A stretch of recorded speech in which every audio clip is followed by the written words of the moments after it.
जय मसीह भाइयों बहनों, प्रभु यीशु मसीह के नाम में सबको मैं स्वागत करता हूँ। मरकुस की किताब 14वां अध्याय वचन 32 से लेकर 42 तक एक घटना है, सब हम जानते हैं।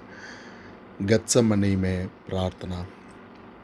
यीशु मसीह अपने चेलों के साथ गत्समनी में प्रार्थना करने जा रहा था और अपने चेलों से कहा, यहाँ बैठे रहो जब तक मैं प्रार्थना करूं।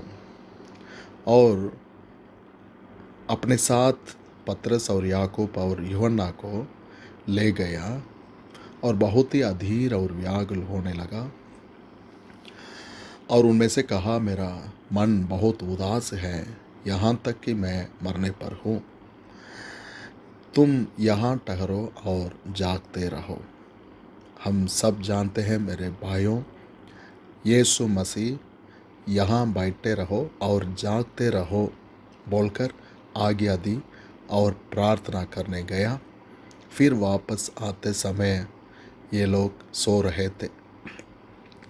परमेश्वर ईसाइयों को परमेश्वर ऐसा इन दिनों में रखाया है कि हम लोग बहुतेरों ने जैसा सोते हैं वैसा हम लोग सोने वाला नहीं है। जागते रहने के लिए परमेश्वर आज्ञा देता है। इस घटना में दो बात को मैं आपको दिखाना चाहता हूँ। पहला थिस्सलुनीके के किताब में 5वां अध्याय पौलुस ऐसा कहता है, जैसे लोग इस संसारीय लोग सोते हैं वैसा सोने वाला नहीं है। ईसाइयों को परमेश्वर आज्ञा देता है, जागते रहो। और देखिए, यीशु मसीह जाकर प्रार्थना करके फिर वापस आकर देख रहा है ये लोग सो गया है। सोने के बाद परमेश्वर एक बात कहा। क्या कहा? सोते पाकर पतरस से कहा, हे शमौन, तू सो रहा है? क्या तू एक घड़ी भी ना जाग सका? जागते और प्रार्थना करते रहो कि तुम परीक्षा में ना पड़ो। मेरे भाइयों, हम लोग जागते रहना चाहिए कि तुम परीक्षा में ना पड़ो। यीशु मसीह ये लोगों को आज्ञा दी कि जागते रहो बोलकर ये लोग सो गया।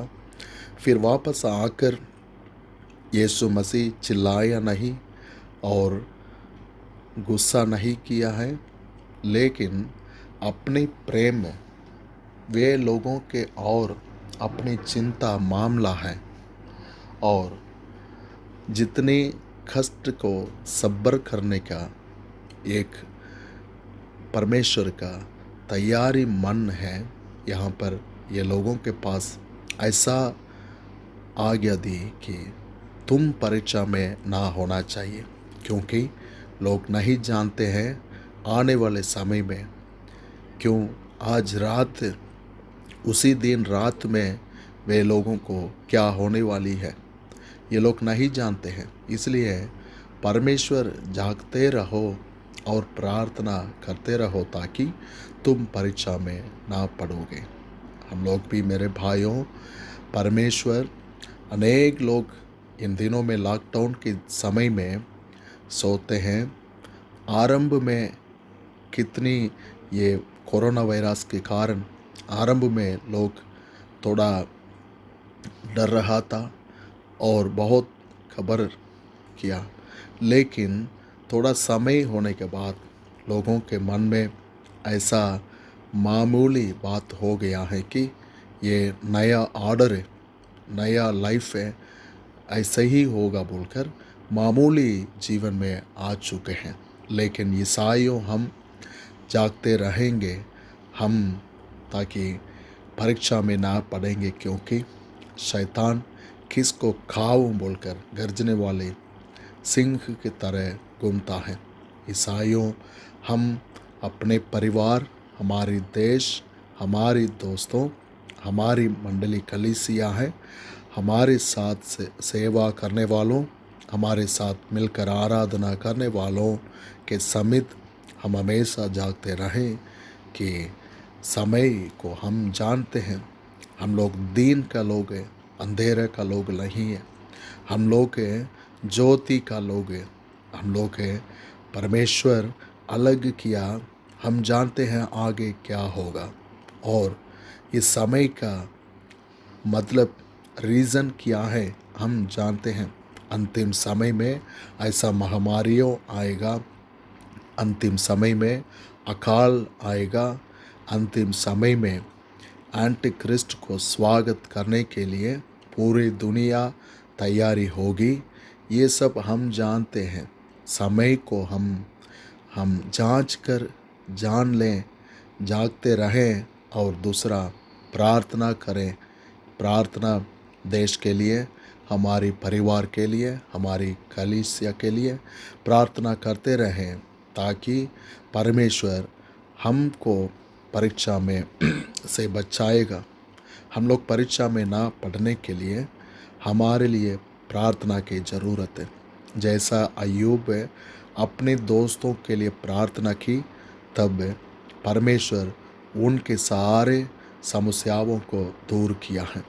हमारी प्रार्थना, देश के लिए प्रार्थना करते समय परमेश्वर कहता है अंतिम समय में वे लोग हैं जो देश के लिए प्रार्थना करने वाला है, वे लोगों के माथे पर अपने चिन्ह, अपने छाप लगाएगा परमेश्वर। वे लोग बच जाएंगे। हम लोग के प्रार्थना हमेशा करता रहेंगे, जागते रहेंगे, प्रार्थना करता रहेंगे। परमेश्वर हमारे जीवन में जैसा आज्ञा दी, दूसरों को जैसा हम लोग सोने वाला नहीं है, दिन के लोग हैं, हम जागते रहें और प्रार्थना करते रहेंगे। परमेश्वर हमें आशीष करेगा। प्रेमी परमेश्वर यीशु मसीह यहाँ पर अपनी चिंता को दिखाया। कभी ये लोगों के निर्बलताओं को देखकर परमेश्वर गुस्सा नहीं किया, और कभी ये लोगों को परमेश्वर इनकार भी नहीं किया। इनके और अपने कठिन समय में, रहते समय में भी यीशु मसीह ने अपने प्यार के द्वारा इन लोग के और जो है चिंता, जो है मामला, उसको ही दिखाया।